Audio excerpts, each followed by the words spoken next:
在公司都要留住人才的市场，现在是为自己争取的好时机。今天我们来分享如何 self-advocate。Hello， 欢迎来到 Executive Plus 主管与沟通力的 Podcast。I'm Sherry, an educator, certified coach, and style enthusiast。我相信专业有效的沟通是语言跟逻辑的完美结合。And I'm Nick, a startup consultant, corporate trainer, and late-night gaming junkie. I believe great communication requires the right mindset and solid frameworks. 我们希望带给大家职场英语的技能、跨文化沟通技巧与其他能帮助您成为出色领导者的工具。Join us each week as we share our experience, research, and methodologies to take your communication and language skills from good to great.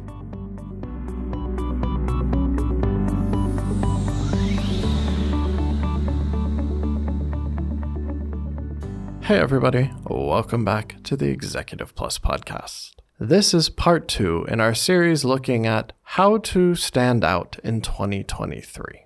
In this section, we want to talk about what can you as an employee do in a time where many companies are doing mass layoffs or cutbacks or are trying to do more with less resources. How as an employee can you actually find a way to bring more value and actually increase either your position or the resources available to you when a lot of people are struggling or fighting for the same resources? 那其实我相信现在在听 podcast 的你也是一个 high performer。那我觉得现在就是为自己争取非常好的时机。So as a high performer yourself, it's a really good time to advocate for you. Now, speaking of the word self-advocate, we actually got this idea from an interview we did with the Kono founder, Stanley. And I remember the word that we used before was being aggressive, but he changed it into self-advocate. One thing that a lot of people compare is that, Taiwanese are less aggressive than other cultures or people from other countries, whether it's American or even in this example, let's say Indians in the companies that Stanley was building or he was working in. Even arguably, I've been working a lot closer with Japanese teams over the last few years. And when it comes to startups, I feel that a lot of the Japanese founders are more aggressive.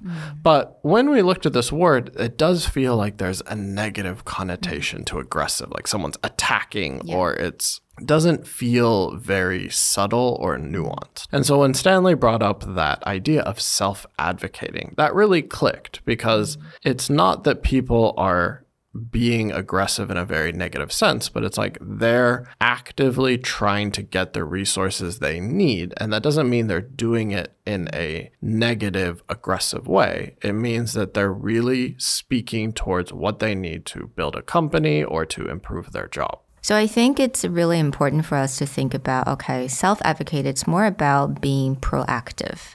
Just asking for what you need, but also what you need is a good fit for the company, for the team as well. So today, we just wanted to break it down as to what sort of the things that you could ask for yourself, and especially in 2023. Now, self-advocating can come across in many different ways. It could be something as asking for a promotion or asking for a raise. These are two things that people most commonly think of. Okay, I'm going to go advocate for myself. I'm going to go try and get myself resources. But this may also be as like you need more of a budget for your team or you need more resources for your projects. How do you go ask for them in a very reasonable manner where you're asking for what you actually need? Stanley brought up the example of when he asks his Taiwanese team, what do they need? He often gets like, I don't need anything else. But the truth is he knows that they could use more budget. They could use more resources to improve the projects they're working on. But in a similar, if he talks to his American team or other cultures on his team, they might even ask for more than they need. But at least he knows they're asking for something. And when it comes to what do you really ask for, one of the things we talked about in a previous episode is that the concept of upskilling. Upskilling 也就是2023年很多公司它会提供它的员工的，也就是 it could be courses, it could be education, it could be certification. 所以他们非常希望员工能够在提升自己。So that's something that you could definitely advocate for. You may consider that perhaps there's not a specific promotion in mind that the company wants to give, or you know that the budget is tight, so pushing for a large salary bump may not be possible, but asking for some kind of career education fee or an upscaling budget so that you or your team can improve what they do may fit into this, okay, we're retaining the most talented people in our company. We want to use them to the best of their ability, which means we should invest into them. We can invest into their training, into their education, into certifications. And that will feel better than being like, oh, okay, well, you just cut a whole bunch of employees, so you should increase our salaries. So now let's talk about how do we actually go about self-advocate? I think a lot of people would be like, it's a bit scary. I'm not sure how to go about it. Do I sit down? What do I say? So we're just going to offer you guys some simple steps and advice. The first part of self-advocating is actually set a concrete time to do it. One of the reasons a lot of people don't self-advocate is because they're really worried or they're psyched up or they're like, okay, I'll wait till the right moment to where my boss is happy and then I will use that moment to like find the right timing. But the reality is if you self-advocate properly, this is something that should be planned. You should have some ideas about what you want to talk about, and then you should just set a meeting with your boss or your manager, your supervisor, so that you can sit down and have this conversation. It shouldn't just be like they're walking through the hall and be like, hey, I want to talk to you about this project budget, right? That feels awkward for everyone. You may not know if they're in the right mood, etc. So number one, set an actual appointment with the person.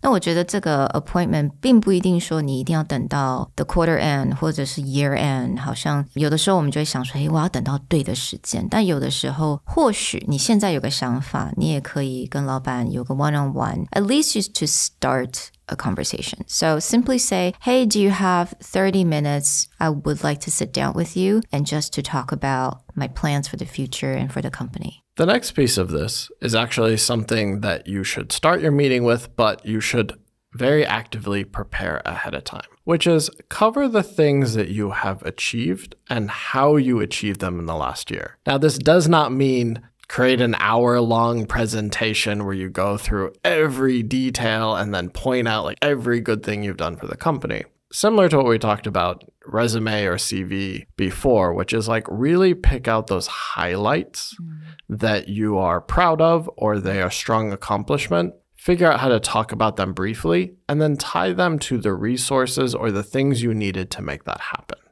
And the reason that you want to do this early is because you want to tie that to the following piece of setting the goals or setting the things you want to achieve going forward. So simply like, here are the things that I was really proud of, and that makes me feel like I really wanted to try achieve this goal for the next year. And then you have that really smooth transition. 它非常的顺，从我们之前所有的 achievement 一直到今天我所想要设的目标，我觉得它都可以，等于说它是一个非常顺的一个 conversation. Again, you want to have a conversation with your boss, not a speech. You know, we're not presenting any PowerPoint slides. We just have that really intimate conversation. And this might be a great place to bring in that skill that we've talked about in interview, like job interviews, but this is a perfectly applicable place, which is the STAR method, which is if you're like, there are 3 projects I was really proud of last year, and then do the STAR. Here's the situation, here's the task, here's the action we took, and here's the result. And then that sets a baseline for where you go into the next thing, where you go, here's what I would like to achieve going forward, but I need some resources to hit these things. So that would be the final step.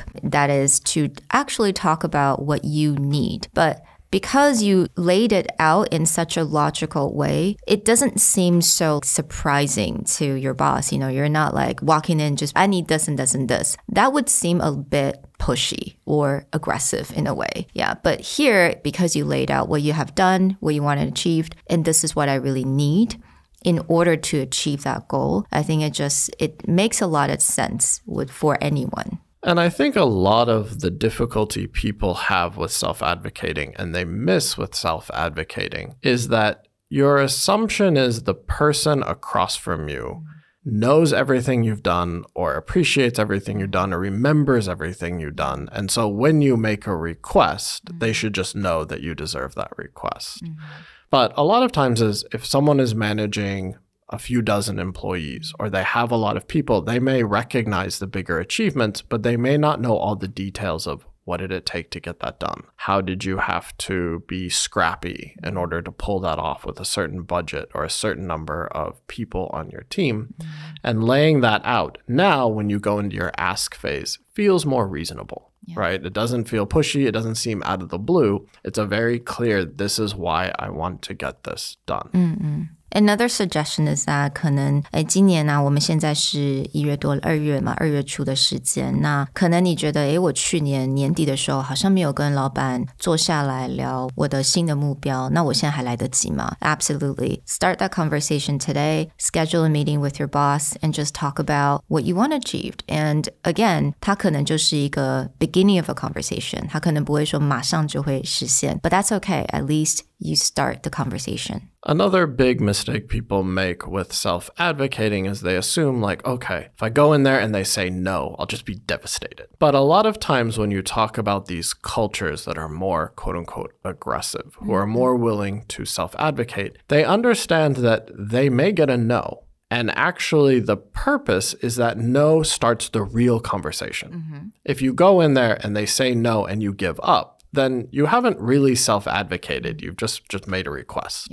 But if you're self-advocating, if they say no, you can have a conversation. That doesn't mean like aggressively negotiate with them, but if they say no, but that's an opportunity to go is like, well, is there anything else we can do? Or is there any other way we can free up resources? Or is there some other resource that I can get in order to accomplish this goal? So maybe the answer really is a budgetary concern. I'm sorry, we cannot offer any more money. But let's say that you want to form a new team. Maybe they'll give you like an office space. Be like, listen, I really can't change anything in the budget, but I can give you more of ABC person's time and you guys can have this section of the office building. But you won't know that unless you ask, right? Because they don't know you need that resource or they don't know that they can free up certain resources to help your project or your team. 所以如果大家在这个国际的市场上想要在这些所有 high performers 当中能够脱颖而出的话，我很建议大家就 start the self-advocating process and just give it a try. 还有呢，这个 episode 呢是站在职场人士的一个角度，那在下一个 episode 呢，我们就会站在企业主或者是主管，你要如何留住人才，还要用什么样子的沟通技巧来帮助人才能够在你的公司非常的久，而且非常的开心。Before we wrap up, a quick summary of the process of self-advocating. Number 1, set a specific time to do it. Don't do it just while your boss is walking through the hallway. Set an appointment, ask for half an hour to an hour of their time. Step 2, plan out the big achievements of last year, how to describe them using something like STAR, and then at the start of your meeting, just outline what you're the most proud of and what it took to get there. Then talk about what you want to achieve next year and talk about the resources you need to achieve that. And then step 4 is prepare to have the real conversation. Don't necessarily just take their first gut reaction as the end of the talk. We hope that you enjoyed this episode and join us for part 3, where we talk about, as an employer or a manager in a company, how do you get the most out of 2023? We'll talk to you guys next time. Bye. Bye. The Executive Plus podcast is a Presentality Group production, produced and hosted by Sherry Fang and Nick Howard. You can search us on Facebook, 主管英文 Executive Plus, You can also find us on Instagram, Communication R&D, and email us at sherry@epstyleplus.com.